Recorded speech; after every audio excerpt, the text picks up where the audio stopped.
The first priority for the companies that make processed food is that they sell that food to consumers so that the company makes a profit.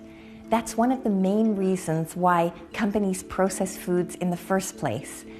When a food manufacturer takes a relatively cheap raw ingredient, like corn for example, and then strips that food of most of its nutrients, the food is going to last longer because pests like mold, for example, are less attracted to foods that are low in nutrients. The food manufacturers then add lots of things that either enhance the food's flavor or help make it last longer. Things like corn syrup, salt, flavoring, stabilizers, and other preservatives. Then some more things are added to enhance the food's texture and appearance, things like fats and coloring agents, for example.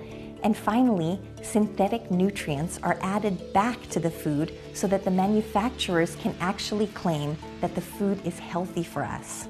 By disguising the starting material in many different ways, the same base ingredient, corn for example, can be made to look like many different products. And we, the consumers, feel that we have a lot of choice when we go shopping for food. Now, because so many companies are competing for our food dollars, the marketing of these different variations has become extremely sophisticated. Billions of dollars are spent every year marketing processed food to us and to our children. And in the US, there are no rules about which foods can be marketed to which age groups. Also, the more time our children spend in front of a screen, the more likely they are to be exposed to this kind of food marketing. So what can we do? Let's launch a counter-marketing campaign. We, the parents of the world, have a special kind of consumer access because the consumers are our children. As they're growing up, we get to see them on a regular basis. So even though our campaign may be less flashy or less colorful than the ads they see in the world around them, our campaign can be pretty powerful too.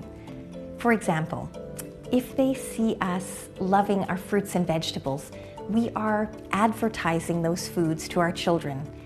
If we choose less processed foods most of the time, and if we go out of our way to find foods that are grown or raised closer to home, these actions will likely have an effect on their future choices. If you have a farmer's market nearby, take your children there. If you have space in your garden or even on your windowsill, plant something that you can later eat with your children. And then talk with them. Explain to them in whatever language is appropriate to their age that ads can sometimes make things seem better than they really are, and that often ads can make us want things that we don't need and that aren't even good for us. Show them examples. Keep it fun and lighthearted, of course, and try to limit their exposure to screen-based ads for processed foods. But most importantly, let them know that they have a choice and that they can use that choice wisely to keep themselves healthy and happy.